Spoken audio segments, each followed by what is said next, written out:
and the ability to grow and to continue to make more economic opportunity here. So and I was very clear, look, we need to have the farm bill to go forward, but we need to make sure that we don't limit growth and really sort of put the handcuffs on our farmers and our agricultural folks. How are a lot of Social these security? Yes.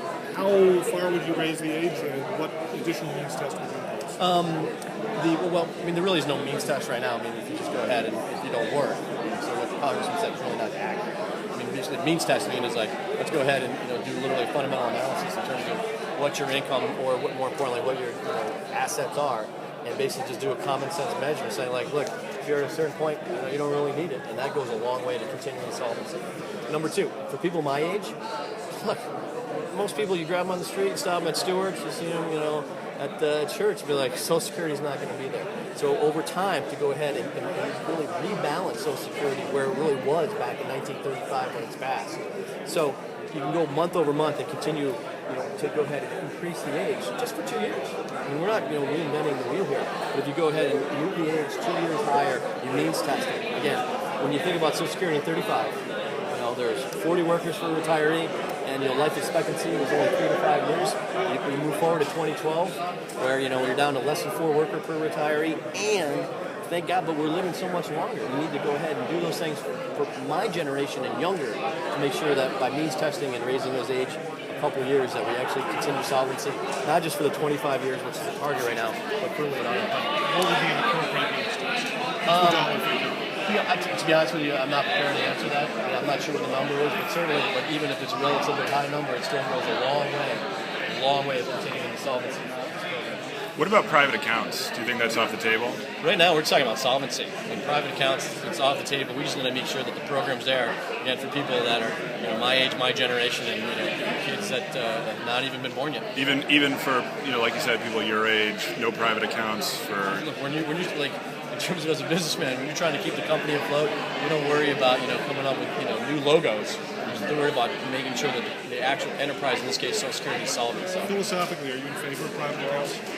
Philosophically, I'm in favor of just like with people in mom to make sure that we don't have to worry that there's an actual income stream. Didn't answer the question.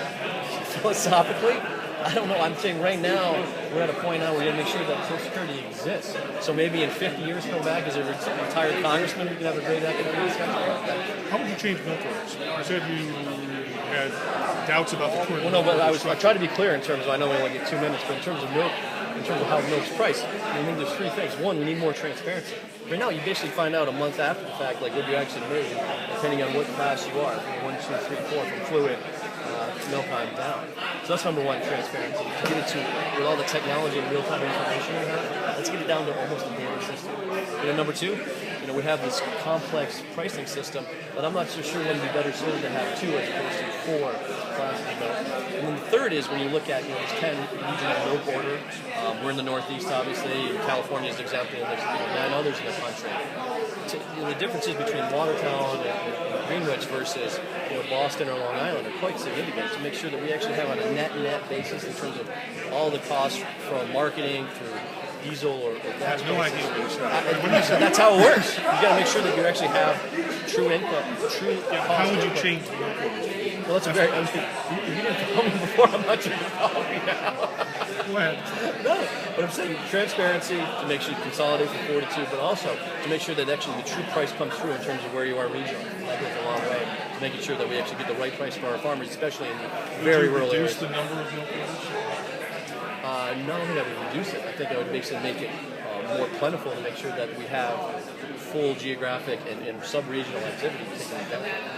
How is that not picking winners and losers, these type of programs where these milk order programs where you're subsidizing and you're really messing with the price a lot on milk? How is that not clash philosophically? Picking winners and losers mean you are going and subsidizing one versus another. This is not the case at all. This is But I think the question is, why not just a free market? Why don't we just have milk producers and milk buyers and let the government sit on the sideline? Well, right now we have a crisis right now because the bill, if not passed, is going to revert back to World War II. We've advanced much more in terms of information technology and good old-fashioned know-how. So that's why we can't just leave our farmers, who are part of the MILC program or other programs left for dead. We have to make sure that we have continuity. It's simple as that. Can you share a little about your broadband plan? Yeah, that was one vote. I didn't want to get too arcane, but one vote that actually got voted down in the agricultural committee vote in terms of the investment that we sorely need. And this guy knows better than I, living in Saranac Lake, to make sure that we have cell phone and broadband coverage. To make sure that when I talk about growth and economic opportunity, like we had 2 young people who were part of the FFA, like if you don't have those types of 21st century, it's like living in a dirt road and not having water or sewer. And so when I was very dismayed that it wasn't a very big amount, that was part parcel, one of the amendments in the farm committee vote, we wrote it down, and I'm going to go to Congress, and even if my fellow Republicans disagree with this, I will make it part of my mission down in Congress to make sure we have that infrastructure laid so that you can pick up and have your iPhone work in the Adirondacks, and whether you're living in Easton or somewhere else in Argyle or Washington County, that you actually can tap into the Well, tell me this is an example of something you think the government should do.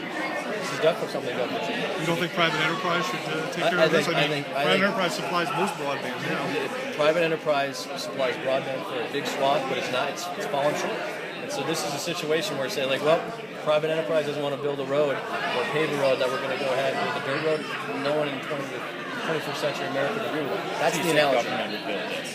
Government's going to help be part of the solution. And again, some Republicans might disagree with me on this, but I am adamant when it comes to this 21st century infrastructure technology we have to have.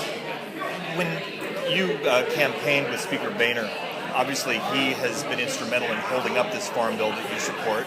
Did you speak to him about that? Did you say, this is important for my district? What conversation did you have there? I don't think it's appropriate to talk about what private conversations that I, as someone trying to become a congressman, had with the Speaker of the House. But he clearly knows, where I stand on the bill. He clearly understands that it's important for this district and that we need to have a level of certainty and finality to go forward for the next 5 years. Even my opponent, Mr. Owen, said, if it's not perfect, we can continue to revise and amend and take care of things that don't work. But right now, we can't revert back to the 1930s or early 40s. Hey guys, thanks very much. Thank you very much.